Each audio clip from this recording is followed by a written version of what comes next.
Thank you so much for that open mic. Again, feel free to send them via the WDBO app, free in the App Store or Play Store. Open mic number 2 coming at you in 3, 2. Hey, Larry, Mark. I had a similar problem to your caller earlier about rodents chewing on your vehicles.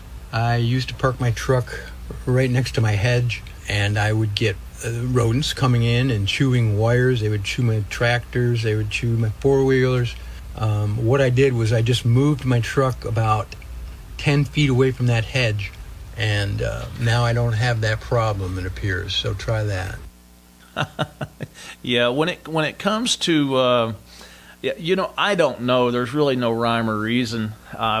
This is the one thing that you can't escape.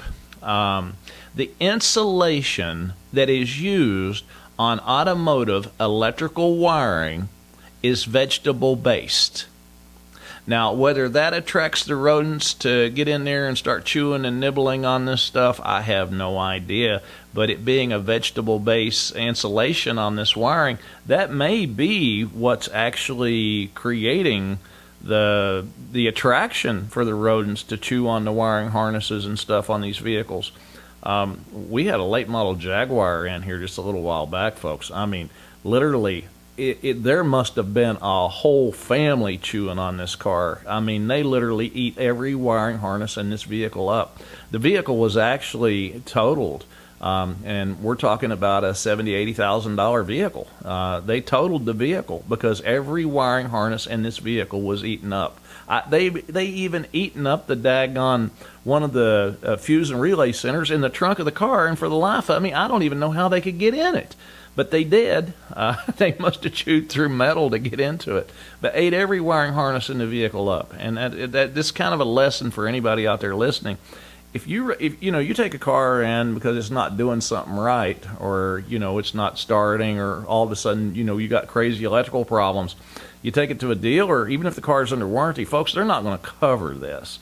So at this point, what you have to do is you need to call your insurance company up, and because they will cover a situation like that.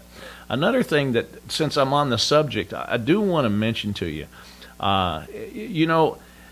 just because your vehicle is got rubber tires on it, you would think during the course of a storm it can't be affected by lightning.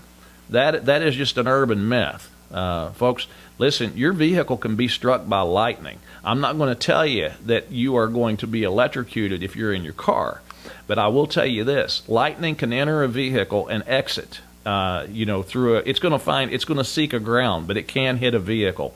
And when it does, the car's probably never going to start or run again. It's going to fry every daggone electronic in the vehicle.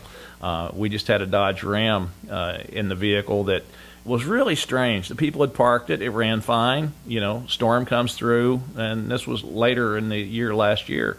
And they towed it into us, of course, this year, and we checked it out, and we couldn't get no communication with anything. And the computer for the vehicle, there's nobody making it anymore. You couldn't even buy one.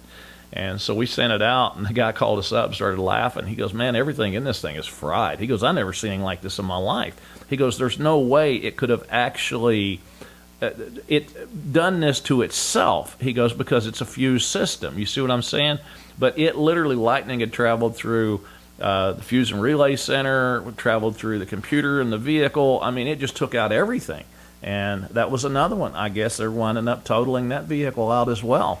And so, listen, just seriously, you got to remember, if your vehicle, all of a sudden after a big storm rolls through, lightning striking near where you live or whatever, and then all of a sudden your vehicle's going crazy, no matter where you take it to, you need to make sure that you mention that it sat outside the night before, or during a really, really, really bad storm, because it is more common than you think. I mean, I here in the last 5 years, I've seen more lightning strike vehicles that just are absolutely crazy, and unless it's an experienced technician that has ran into this before, it can be overlooked. And the reason I'm saying this is because if you don't know that it is an insurance situation, like I said, a lightning strike on a brand new Cadillac or something like that could be a $20,000 or $30,000 insurance claim, and that's the last thing in the world you want to be pulling out of your own back pocket. So you need to make darn sure that this is always mentioned if the vehicle set outside and there was a possibility that lightning could have hit it. So you just keep that in the back of your mind, and hopefully you never encounter anything like that. But trust me, it does happen. Hi folks, Larry Perry here.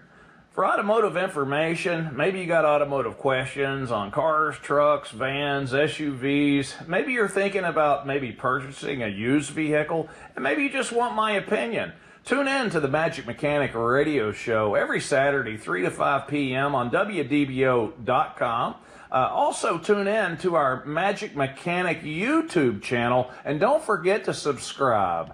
And we'll all get together, maybe fix a few cars while we're at it.